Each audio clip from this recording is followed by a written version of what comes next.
inviting me.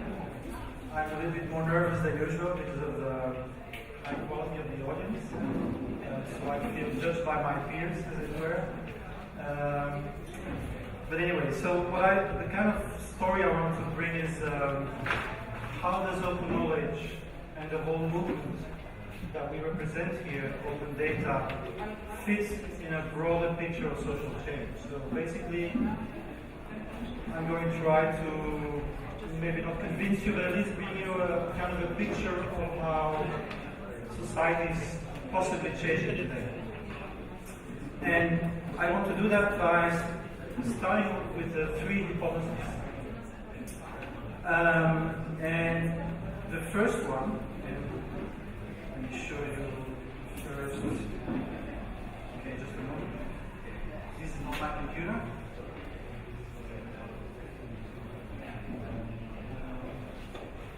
I don't see the arrow.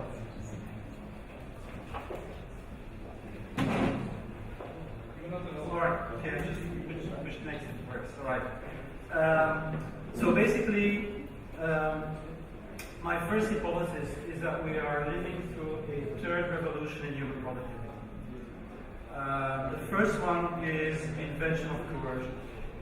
So imagine you're living in a tribal environment, and some neighboring federation of tribes or kingdom barges in your territory. You're defeated, you're escaped, right? Basically, we can say that actually the invention of civilization is the invention of coercive labor. Slavery is at the basis of the first great evolution in human history away from tribal life. And the second, so basically the argument is the following: if we look at the evolution of cooperation, is that you work because you have to. The social contract is very simple. I won, you lost, I could kill you, but instead, out of the goodness of my heart, you can work for me for the rest of your life. This is the social contract of slavery. Extrinsic negative motivation. Win-lose. You work for me, I get your service. And I think what capitalism brings in the picture as a kind of second revolution in human productivity is the idea that you can add to extrinsic negative motivation extrinsic positive motivation. It's problematic in some ways, as we know, because there's actually, of course, a lot of coercion in the current system. But in some way, we can actually say that yes, there is the idea that I give my work, in exchange I get a salary. I make a commodity, I sell it, in exchange I get money. So, and empirically, I think historically can say that despite all these problems, this system has created an enormous jump in human productivity. Everything we know today, materialist consumption, is based on that revolution in human productivity. I think today, though, we are living through a third revolution in human productivity, which is basically the invention of free software as a mode of production. In other words, the way that free software, open knowledge is produced shows us a new way of working. And basically, if you look at, let's take the Wikipedia as an example. Yes, there is a hierarchy in the Wikipedia, as we all know, but it's not a command and control hierarchy. Nobody in the Wikipedia actually tells you what to do, right? So basically what it is, it's a system that allows people to self-aggregate their passionate production, what they want to do. And so we have developed a system of work which can create very complex artifacts like free software used to go to the moon and to manage the internet, and like the Wikipedia and the Arduino motherboard, etc., that allows people to work through self-aggregation. In other words, it's a kind of stick-merging system and language that shows people what needs to be done in collective projects. And my thesis is that is really a hyper-productive system of productivity. In other words, once you start applying those principles of open and free input, participatory process, and commons-oriented output, you can create artifacts that are very competitive with the traditional for-profit way of producing value. And so to kind of make that point in a more specific way, I want to show you two different ways in which we can imagine how society is changing. And I want to make another little historical detour. Imagine you were living at the period of the end of the Roman Empire. And it's becoming more and more difficult for the empire to expand. And therefore, supply of gold is diminishing, and the supply of slaves is diminishing. Slaves are becoming very expensive. You can no longer fund the same amounts of army that you used to, because the taxation system is slowly decaying. The Germanic tribes are at the door. And so basically what you get at the end of the Roman Empire is some kind of exodus of slaves outside of the system, right? So, for example, when a Germanic tribe is in front of a Roman city, the first thing they do is announce that they will free the slaves. Not because they are against slavery, but as a way of weakening the Roman city. And so what you have is increasingly basically breaking down the system. And imagine you are an enlightened slave owner or a smart slave owner. In such a context, it makes a lot of sense to start freeing your slaves and offering them a new social contract, which is basically, you can work for yourself, you can keep your family, and you give me 50% of your produce. Right? So this is what's called coloning, and this was a prototype of what would later become the feudal system. But the important thing here is there was a change from the bottom up, slaves escaping the system, for whom serfdom was probably, and I'm not almost sure of that, a progress, and at the same time a motivation from the old ruling class to start changing its practices because the old ones were not sustainable. Same thing at the end of the feudal empire, because of the enclosures, people taking the land of the farmers and abolishing the feudal system of rights and obligations, and because of other reasons, the serfs start fleeing the cities, the rural areas, and they end up in the cities. At the same time, it's harder and harder to make money through the pure feudal system of extracting tribute, and you see some section of the ruling class investing in new ways of producing value, the early merchant capitalism practices. So in other words, the serfs become the prototype of the future working class, right? And again, what you have is an old system which is decaying, and you have a mutual reconfiguration of the classes.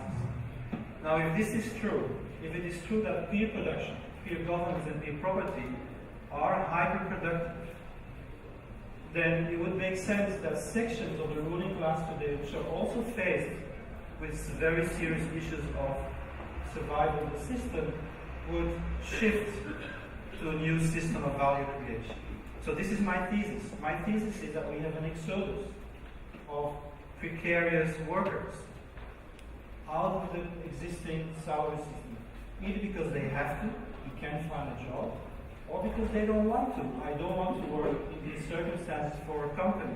I want to do my own thing, right? It's both obligatory, but in also many cases, the product of a new social desire. On the other hand, you have companies like Google and Facebook and Flickr that works become peer producers, right? They are increasingly engaged in peer producing software and open hardware and open designs, while a section of the ruling class is investing capital in those participatory platforms. And both of them are creating the basis for something new. So this is the kind of broad hypothesis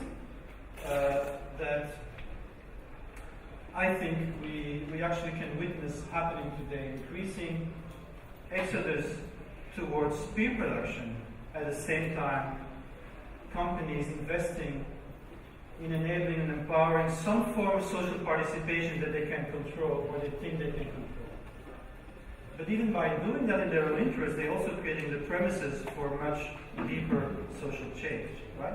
So this is one way of looking at change. I want to offer another vision of social change, which is the following. In the 13th century, with the Crusades, there is a need to change money so that the feudal lords, the second and the third sons of feudal lords who go on fighting to the Holy Land, need money because it's quite expensive to arm troops. And the Templars basically invent banking. And I forgot the name of a monk who invented double bookkeeping. Right? Now, double bookkeeping by itself is something innocent, but it actually represents a new way of looking at the world. Because if you're a feudal lord, you don't care. You get your stuff from your serf, you have parties and competitions, you give to the church so that you can be saved in your afterlife. Double bookkeeping doesn't enter the picture, right? But that's different for the enterprise of going to the Holy Land. Now, when those people come back to their land after the war, the heads that are in charge of the domains have been using double bookkeeping. So they have already a new mentality that is being slowly created within feudalism, where the kind of pre-capitalist practice of double bookkeeping becomes something sensible to do, right? And then in the 15th century, you have Calvin saying you can lend money with interest and you don't go to hell. Now, what I'm saying here is that you have emerging patterns that from a feudal point of view may seem not so significant and not so connected. But with hindsight, we know that these were the prototypes of what would become capitalism, right? So what you have is emerging patterns here and there which appear at first interconnected, but slowly over time form a new modality, a new logic of production. And what I'm suggesting is that, that's what I want to show in the mind map, is that we are today in a phase where we see these emerging patterns. And they may not appear very significant, but with the right kind of vision, they appear to be the premises of a very deep change in the logic of production, governance, and property, which in my view are actually the premises of a new political economy and a new form of civilization. So this is basically what this mind map is meant to show. Okay, before I show the mind map, maybe one kind of summary of how I think today peer production is operating. In other words, what is the meta pattern that we see emerging in the field of peer production? So think free software, think open hardware, maybe even open knowledge like the Wikipedia. At the core of the value production is no longer a company hiring workers.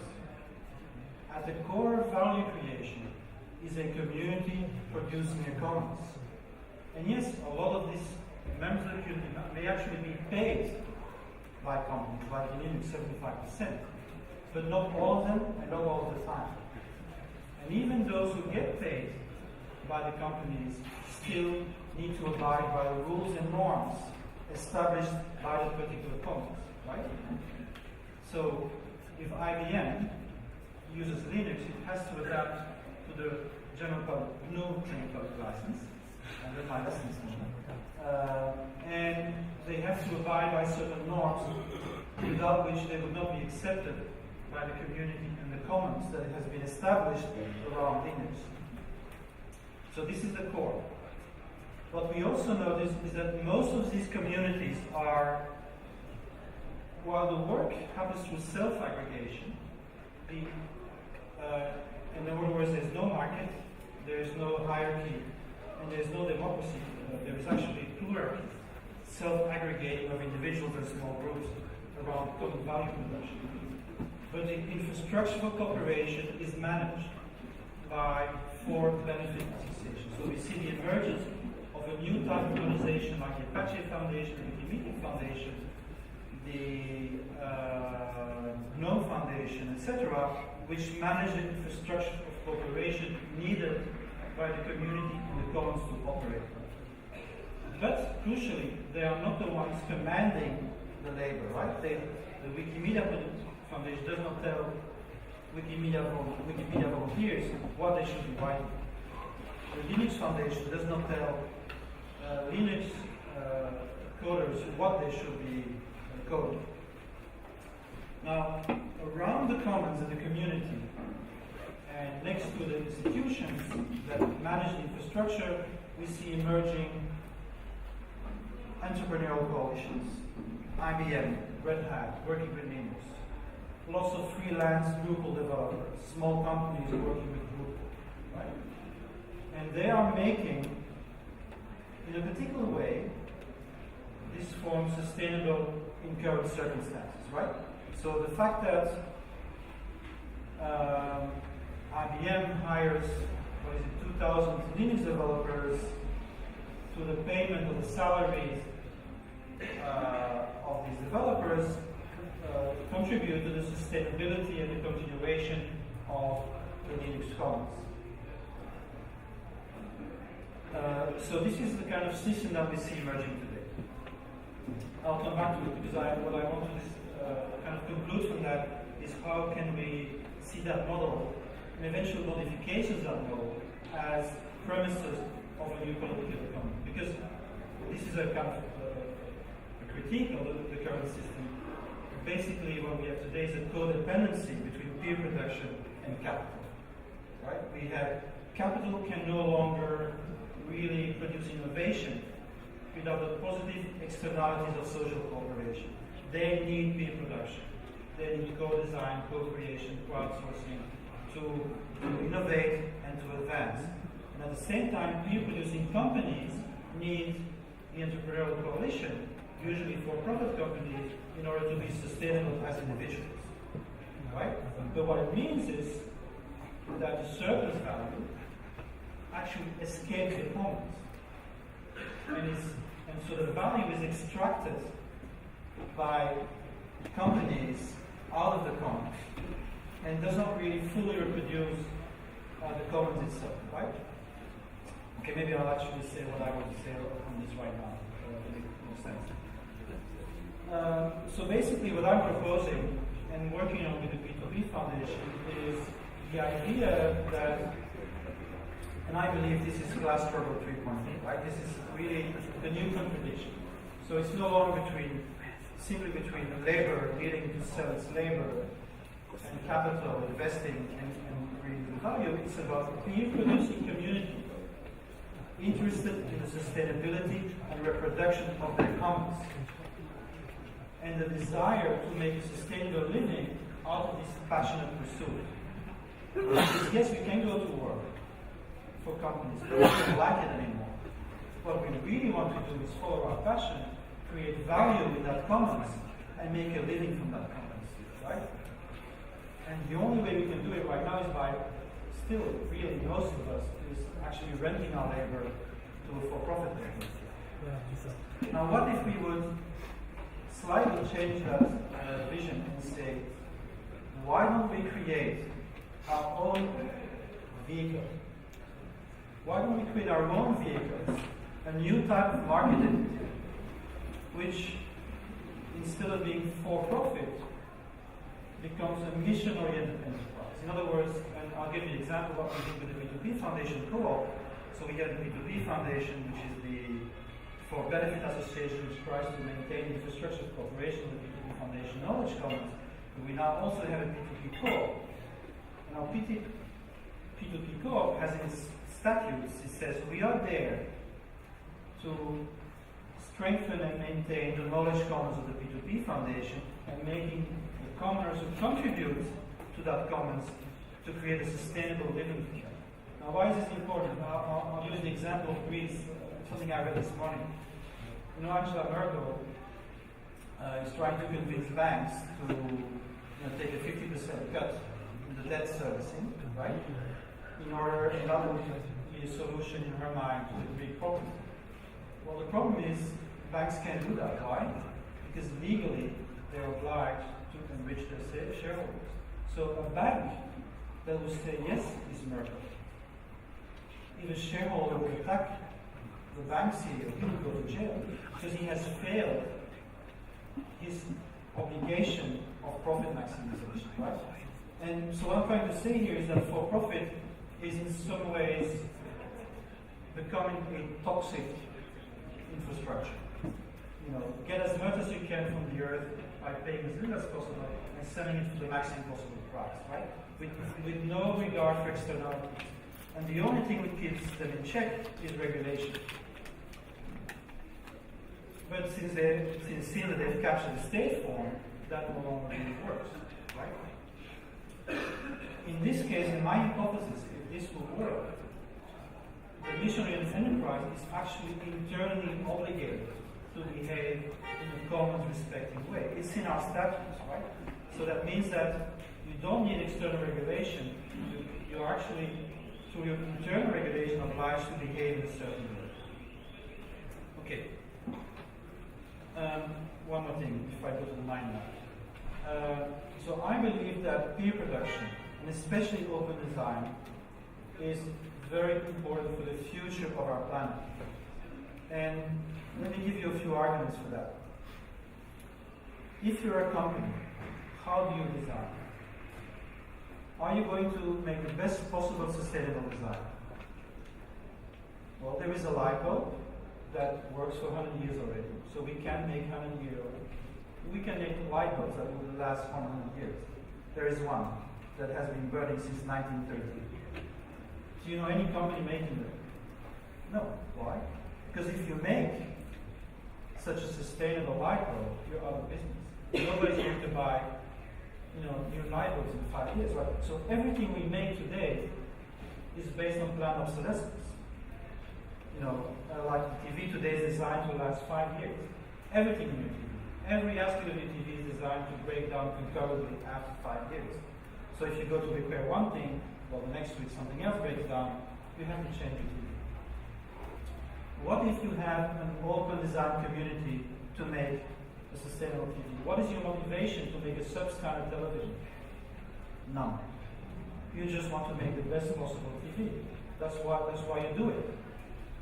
So in other words, if we have open design communities making stuff, right, making designs and stuff, we have the same effect as free software, which is that those companies that want to work with the open design have to do so on the basis of the value system embedded in the open design community. Right? So the entrepreneurial coalitions that form around the open design communities are by definition already using a more sustainable design. That's not the only thing. Because the second thing is, that's not the only thing. Because if you are an open design community, are you going to design for exclusion? No. Right? You're going to design a process of production where everybody can add his innovation to the common design. And of course, as you know, this is not how companies work, right? Companies design through patents, that you cannot change. You cannot add the innovation to the corporate design. So, what about the machinery? How are you going to design the machinery of making your design? Again, if you're a company, you're going to design it in such a way that in decentralization and large capital are required, so that you exclude competition. So let me just give you examples from the open source car projects. The Common Car is a Dutch project, and their innovation is a modular design so that all different subgroups can work on the different parts of the car, but also a biodegradable skin. So in other words, you don't need a new car. You can just go to the garage every 3 years and you get a new skin. What about the e-car project, which is in Finland, making a conversion design for the Toyota Corolla? What is the idea behind it? Well, that any mechanic in the world can download the design and can convert your car, right? So you bring your car to the mechanic on Friday, and on Monday you have a hip, right? So as you can see, the logic of open design creates not just a new type of product, but it creates a new type of making them. It creates the premises for open and distributed manufacturing, right? And if you merge that with the development of personal fabrication and 3D printing, you can have a kind of picture of what it is that we are preparing by moving towards these open designs. Now, what I want to do now is give you, and you have to tell me when I'm over time, is very quickly go through a mind map which is called Open Everything. And it's coming. All right. So how did it start? I think it starts with the Cultural Revolution. So I don't think it's about technology. I think technology itself is already an expression of a new way of being, right? And so in other words, the idea is that the person who designed double book accounting already had to need a certain mentality in order to think about designing, inventing the process of double book accounting, right? And so I think there is a very underlying cultural revolution going on in terms of openness, transparency, sharing, that is a premise, which is a deep cultural shift, right? And again, if you look at the past, you think about the Roman Empire, where work was something for the slaves and bad, and you see the Christian feudal revolution. Work is good, we have to work, right? So in other words, deep social change is not just, changing some stuff, it's actually the premise of a real cultural realignment in our society. Now imagine you are served fleeing to a medieval city, and you are more and more, you're getting bigger and bigger, etc. So what happens? Well, what happens is that you are demanding new rights. You are creating social charters, right? Free city charters, the Magna Carta, right? So in other words, a new value system becomes expressed in new social demand. In my interpretation, the GNU General Public License is a social charter, right? It founds a community around the commons of code and tells you these are the 4 principles that you need to abide by in order to belong to us. If you don't abide by those 4 rules, you don't belong to us. And if you look at the examples on the right, so what I think we can see today is a proliferation of social charters embedding the new value system, right? So that's the next step. From a change in consciousness to a change in demands of how we operate as a human being, right? What's next? We are embedding those social values in our very infrastructures. So, let's say the example of an unconference, a bar camp, right? A bar camp is a very different thing from a conference in the past, right? In other words, the unconference as a technology embeds a new set of values. And so everything we are building now, the collaborative infrastructures that we use, like Wikipedia, reflect, embed those new values. Now, maybe we all use Wikipedia, we don't know it anymore. But universal sharing, not very change. Have you ever seen them before in a company? No. I worked for 30 years for corporation. Everything is secret. If you want to share, it's a very difficult process to get to actually sharing, right? But the Wikipedia has made the exception the default. So now it's the opposite. If you want to use those type of cooperative infrastructures, and you want to keep it private, there's a whole process that you need to go through in order to make it private. So the value is embedded actually in the technology, right? And so by using the technology, you change.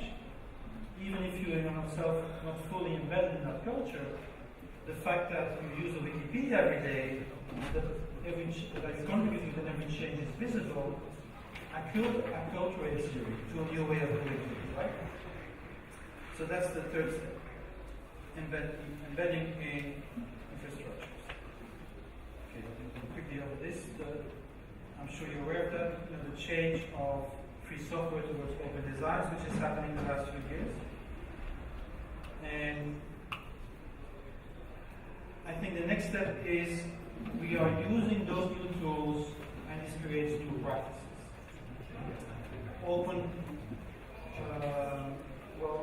Making free software is a new practice. Doing open design is a new practice, right? So these practices are then applied to domains. So we get open education, we get open politics. Open education being the application of those principles and practice into how we conceive education. Open politics being the application of those new ideas in how we conceive of politics. Very quickly now, we produce new products like Wikipedia and Linux, and that again, the use of those tools changes, right? Even people who are not involved, who are not at the vanguard of cultural change, are being socialized in a new way. And I think this is a true peer-to-peer revolution. So it's not about the technology as such. It's about this new form of horizontal socialization, which influences everyone. Think about the print revolution. Before the print revolution, the church said this and that, and this wasn't true. This was how you saw the world. And then suddenly, because of print, you get to see things that represent a different point of view, right? So suddenly you realize there's more than one way to interpret reality. So the tool, the print revolution, creates a new cultural reality. And you look at the history of the Catholic Church, which in the medieval times was the core institution, the state, maybe even the state. The church was the state. Now, they didn't lose entirely power after the print revolution, but basically, 17th, 18th century, yes, the Catholic Church is still strong, but it's no longer a core institution. It's just one powerful institution amongst others, right? So, the print revolution did not necessarily create utopia, but it did fundamentally change the way social organization was conceived after, right? And so the peer-to-peer horizontalization that we are experiencing, even if it doesn't create a utopia, is fundamentally rearranging the way we conceive of society. All right. So, what I'd like to kind of make a jump now is the following. What if those new premises of peer production and the kind of institutional infrastructure that I tried to describe, right? The commons and the community, the for-benefit institution, and the entrepreneurial coalition eventually modified, as I suggested, through mission orientation. What if this becomes the new core of a new political economy? What if we are moving towards the society where the civil society and the commons becomes the core of value creation? In other words, civil society has now become productive. It's no longer secondary because value is created in the private sector, but it becomes the core of value creation. And all the various commonses are managed by trust and for-benefit associations. And next to that, we have a new private sector. A market, but no longer a capital accumulation market. A new type of market which is subsumed and beneficial to the commons. And finally, what if we have a new state form which enables and empowers social production to make it? So I call it climate. I don't really have time to explore it, but why is this important? Because I think that the old story of the left is we'll take power and then we'll change it, right? Well, how will it work? Well, we don't know yet because we don't have power. And I think a new way of conceiving of change is saying, look at what's already happening. this is working. And not only is it working, it's actually working better than the old way, right? So what if we generalize a principle that we know is already working in our interest as beer producers, and basically create social and political movements that go in that direction? So what I see as the politics of the emerging peer-to-peer age is basically a merger between constructive social movements. All those people are creating peer-to-peer value creation. The multitude of communities creating free softwares, open designs, but also urban gardening, many collectively oriented ways of creating commons, right? And I don't know if you agree with me, but I'm extremely optimistic after the 15th of May in Spain. Because whatever the flaws of the social movements that are expressed in Spain and Greece, for me, this is the first time that there is a massive expression of P2P ontology, right? Of a new value system. If you listen to what they say, if you listen to what they want from society, it's very peer-to-peer. And so in other words, we now have the premises of a social movement which may not be fully aware of everything that's happening within reproduction, but which is very strongly affirming a new way of doing politics. Right? And so the premises, I think, are there to actually reformulate politics as a merger between people who are actually already changing the way we do things by doing it, and a large social group of people who are no longer getting what they want from the current system, right? Because what is the social contract today if you don't know it? Well, you can study, but you'll pay more and more for it. And if you're successful, and you'll have a lot of debt anyway, because you have to pay for it, half of you will find a job, if you will. And if you work your whole life, and you have to work longer than your parents, because we're going to extend the pension age, then you'll have a smaller pension. So in other words, in terms of social contract, this doesn't sound very exciting, right? So the premises for large excellence are actually there.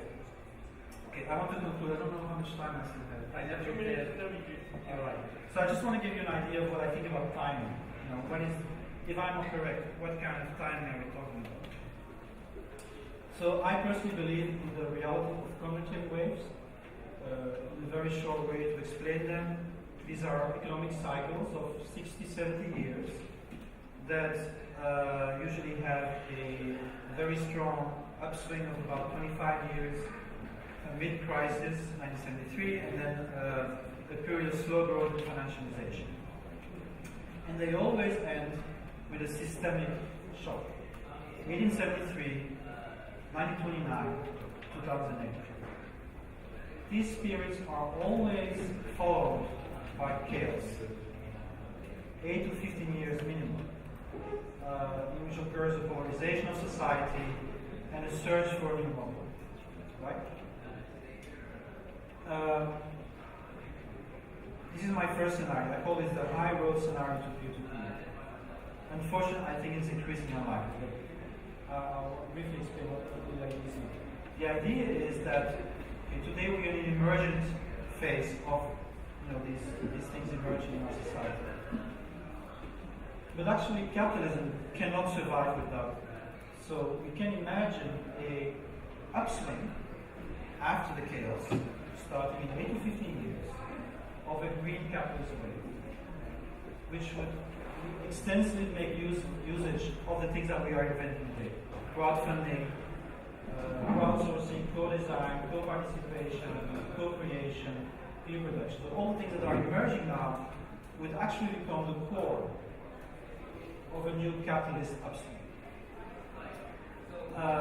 Would that be good or bad? Well, I actually think that would be a good thing in some ways, because by doing that, they also strengthen all these phenomena, right? And this would allow us to do what happened in 18th century France, which is first you have emerging capitalism, but by the 18th century, the emerging merchant class, bourgeoisie, and the declining feudal class meet halfway, parity, and the kings try to maintain a balance, the absolutist kings.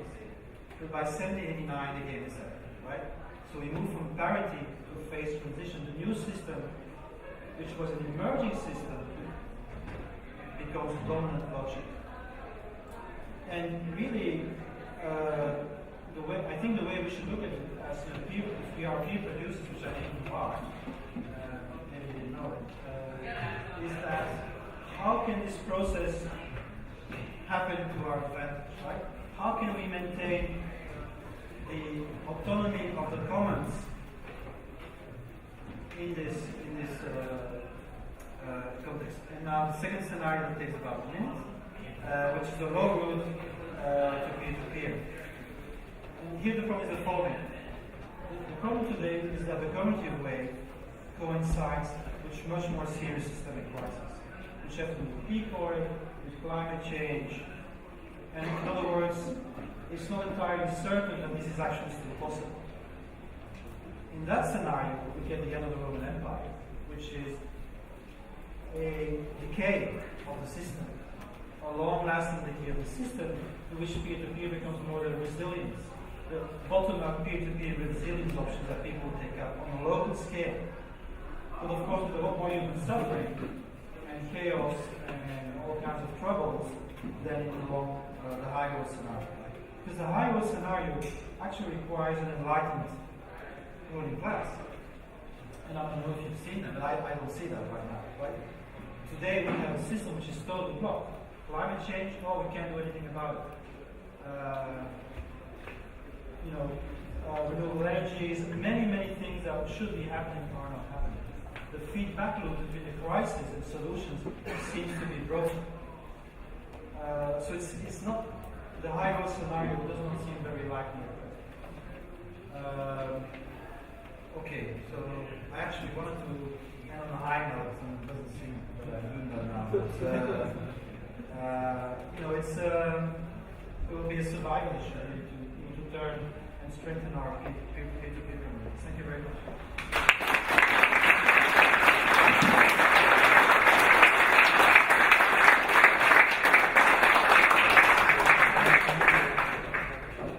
Thank you very much for sharing your vision with us, and I think it is very important just to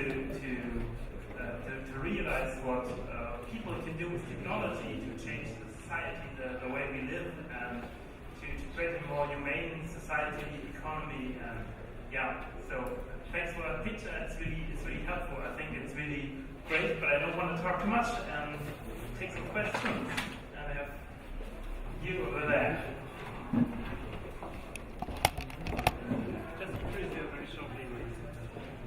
Hi, I was interested that the examples you picked, this participatory democracy, Wikimedia, Linux, all happen to be exclusively white, rich men. Isn't what you're representing actually the capitalist, what you would call the capitalist surplus, and which we know has been increasing, and not actually the new participatory democracy?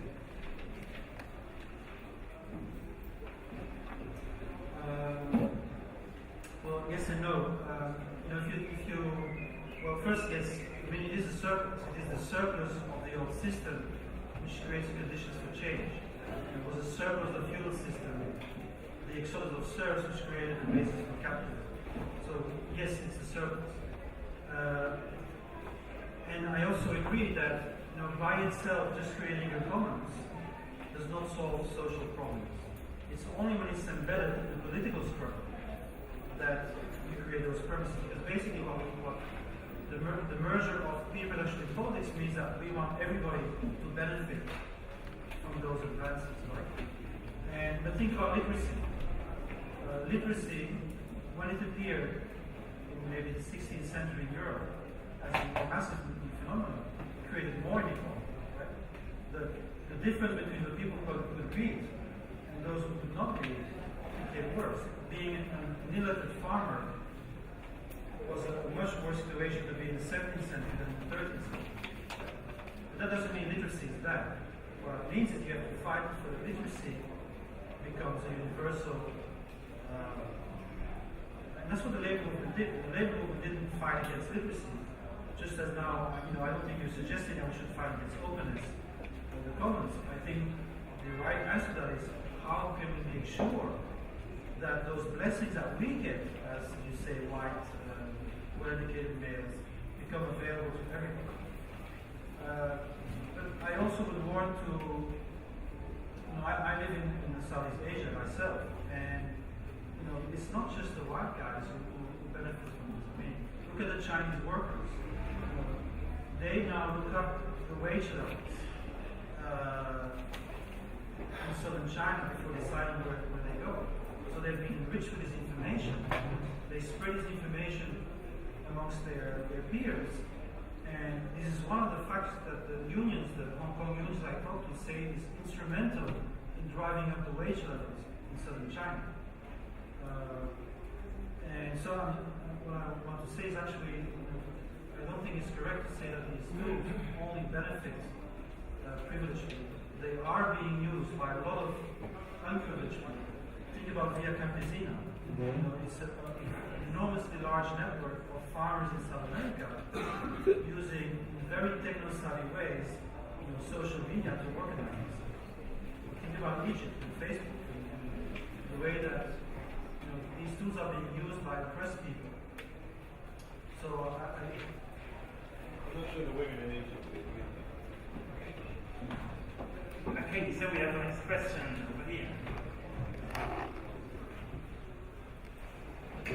Thank you for the interesting talk. I completely agree with your waves you said, because if you look at economy theory about the past 300 years, you have always these waves, and then you have an inner crisis of the system, people getting disappointed, and then you have this, okay, this theory was nonsense, get on with the new theory, and we have it now again. We have 2008, we have the financial crisis, and people are really desperate for new economic theory.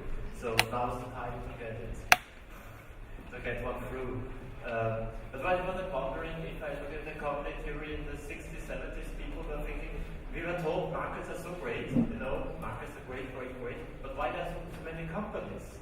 I mean, a company is not a market, because a company is hierarchical organized, and actually if markets would be so great as everybody told us to, every little transaction should be done above the market, like the email secretary doing the email for the boss, based on that doing down over market. The people then answered, okay, it's the transaction cost, because if every little thing would be done peer-to-peer, when market was peer-to-peer, it would be kind of expensive to make every little thing above this market where you have to make both.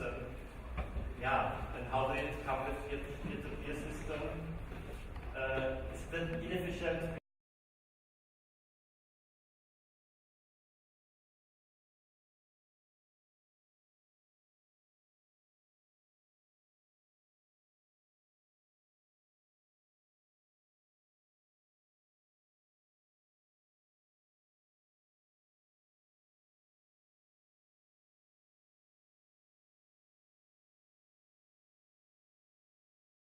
will not be able to compete with an open design community and an entrepreneurial coalition working with that open design community. Right? So that drives companies, from their point of view, to open up towards peer production, co-design as mechanisms that they want to capture. I actually believe peer production to be more efficient than the corporate system. And maybe I'll mention this as a kind of hypothesis as well. The kind of discussion we had 30 years ago was about market versus central planning, right? And so you have either market allocation to the pricing system, or you have centralized planning. And I think there is today an alternative, which is the following. Imagine that, and this is what the P2P Code wants to do. So we are going to use a beer production license that was proposed by Dimitri Kleiner as our license. What does that license say? It says that all other mission-oriented, commons contributing entities can use our material for free. But if you want to use our commons to make money without contributing to the commons, then you have to pay. So what's the idea behind it? The idea is to create a counter-economy, to create a coalition of companies that share a commons and mutually support each other. Now the next step I propose the following. Let's use open book management. Every company in the coalition becomes transparent. What does that do? Well, in that case, you have global mutual alignment of production. So you don't need centralized spend.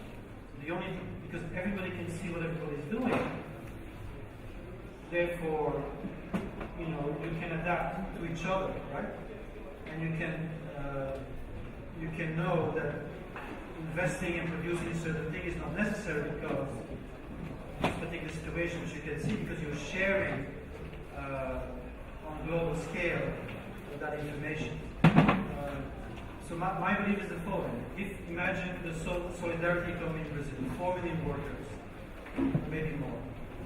Imagine they would work with an open design community, sharing all their innovations together, and they would practice open book management. My hypothesis is this would be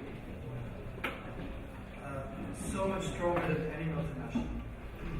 If you can achieve this level of cooperation, you have the best R&D in the world. So anyway, it's still a hypothesis. But, Okay, time for a short question. Yeah, so you say this is going to be able to compete with the corporate state that we have now, where government and corporations are intermingled and corporations are even stronger already than governments. Do you really think that we will be able, with this open book management, to topple the fascistic state that we're living in? Not tomorrow. But eventually, I think you see the premises of massive social movements, right? I look at Greece, etc. And I think the problem today is that we don't know what we want. We know what we're against, but we have a very hard time formulating what we want. What I'm suggesting is that all the people engaged in people action actually increasingly know exactly what we need in order to make ourselves sustainable government. And that creates a new set of political demands, which could create new social movements, which would actually ask for transformations and impose transformations. I don't think we can do that today, but I also think that the old way of conceiving of politics is not really working either, right? So we need to rebuild a global social movement that is able to challenge the corporate state and it has a credible story of urban modernity. I believe the story of the commons and the story of peer-to-peer are the premises. I'm not saying we're ready now, but I think we are constructing something like that. It will allow us to fight against the corporate state and to say, this is how we want things to be. But that's a question of political power and mobilization. I'm not suggesting anything is natural, right?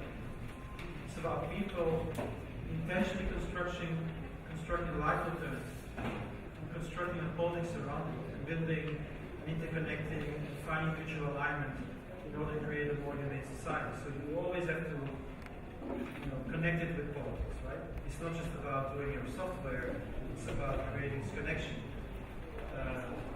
with social change. Well, I have a little example for peer-to-peer politics. I think we have in Germany right now. We had actually our Minister of Defense, and he was accused of cheating in his PhD thesis, just copy and pasting, which is interesting from an open content point of view. But when this was public, thousands of internet users took the book, which was available online, and they just read all the passages and put the copied thing aside. And you could just see where he copied, even in this introduction. And after 2.5 weeks or something of debate, he had to resign. So that was, I think, an interesting example in Germany, and I think there are many more out there. So I think it is working, and it will take some time. But yeah, thank you again for your great talk.